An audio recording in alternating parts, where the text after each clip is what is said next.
Sandrine, je crois que t'es tombée sur une pépite. Exactement. Et j'ai su que c'était trop tard au moment où ça apparaissait à l'image, tu vois, parce que je me suis dit, oh non, pas cette merde. Et bam, ça y est, c'était trop tard. Ah là là. C'était un programme fascinant d'MTV.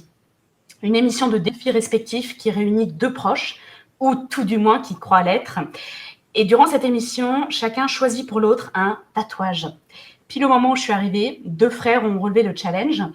Et bien, une demi-heure plus tard, le premier s'est retrouvé avec une machine à laver pleine de pipi.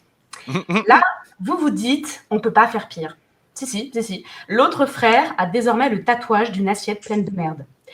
Vraiment, c'est là que je me suis dit, c'est con de ne pas pouvoir tatouer une dignité à certains. Parce que, rappelons que le mot tatouage vient du tahitien et veut dire dessin de l'esprit. Après, c'est vrai que certains l'ont très tordu, parce que le tatouage était d'abord considéré comme prestigieux et réservé aux personnes dignes de reconnaissance, suite à un rite de passage, par exemple. Et puis ensuite, il a servi à marquer au fer rouge les criminels, les prisonniers, les esclaves, les déportés et les animaux. Alors, je sais pas vous, mais moi, ça me donne grave envie, du coup, de me faire tatouer. Mais grave. Les Perses, par exemple, tatouaient le crâne des messagers qu'ils envoyaient une fois que leurs cheveux avaient repoussé pour dissimuler le tatouage. Bon, dans ce cas précis, on comprend le but. Mais de là à s'infliger ça volontairement, je ne comprends pas. Oui, parce que maintenant, les tatouages sont souvent utilisés au contraire pour se distinguer et revendiquer son originalité. Alors, j'ai un pote, par exemple, qui a donné dans l'art abstrait. Je dirais même dans le trait. Bon, moi, je n'ai pas cette culture de l'art abstrait. Et malheureusement, il n'a jamais voulu nous l'expliquer. Donc, je ne peux pas vous en dire plus. La seule chose que je peux dire, c'est que c'est dommage qu'il n'ait pas fait plusieurs traits. Comme ça, on aurait pu jouer au morpion, quoi. Sinon, j'ai lu dans un sondage que ce qui faisait le plus mal, c'était de se faire tatouer la plante du pied. Pardon, mais quid des testicules? Non, mais il Pardon. y en a forcément qui l'ont fait. Parce qu'il y a un mec qui s'est fait tatouer le nom de sa femme, Wendy, sur le pénis. Au repos, tu peux juste lire Y, W-Y. Un jour, il se retrouve aux urinoirs entouré de deux hommes qui ont le même tatouage. Du coup, il leur demande, vous aussi, votre femme, elle s'appelle Wendy? À droite, l'homme répond, moi, c'est écrit Welcome to America and have a nice day, parce que je suis patriote. À gauche, l'homme répond, moi, en érection, on peut lire Why, parce que je sais toujours pas pourquoi j'en ai une si petite. Voilà, il y en a un autre, il s'est fait tatouer une verge sur le visage. Franchement, c'était pas nécessaire vu sa tête de bite. Et blague à part, ça peut en motiver certains, parce qu'un Iranien s'est fait tatouer le pénis et l'aiguille a perforé un vaisseau.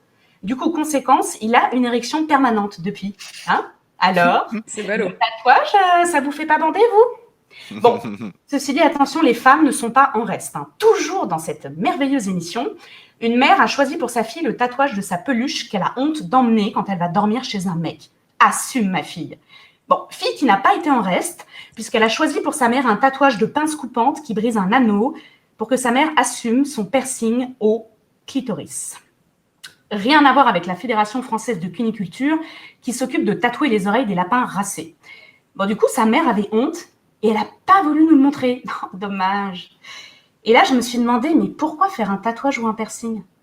Alors, je sais, on va me dire, pourquoi vois-tu la paille dans l'œil de ton voisin avant de remarquer la poutre qui est dans le tien? Il y en a une qui s'est pas contentée de poutre. Je juge pas, mais il faut quand même être aveugle pour pas savoir que c'est con de se faire tatouer l'œil. Remarque, maintenant, elle sait. Alors, elle a perdu la vue, mais peut-être qu'elle y voit beaucoup plus clair. Après, je dois avouer, moi, quand j'étais petite, j'étais accro au Malabar. Pas pour le chewing-gum, mais parce qu'il y avait dedans des décalcomanies. Et j'étais fan. Et c'est vrai que j'étais frustrée quand le dessin disparaissait en quelques heures. Du coup, vous l'aurez compris, le tatouage, en fait, j'ai rien contre. Je suis même plutôt pour. Et j'ai même failli sauter le pas. Sauf que j'ai jamais réussi à me décider sur le motif ni sur l'emplacement. Du coup, j'attends. Et puis, la vérité, c'est que j'ai la peur panique des piqûres et que je suis beaucoup trop jalouse de ne pas pouvoir être à fleur de peau, comme vous tous, chers amis tatoués.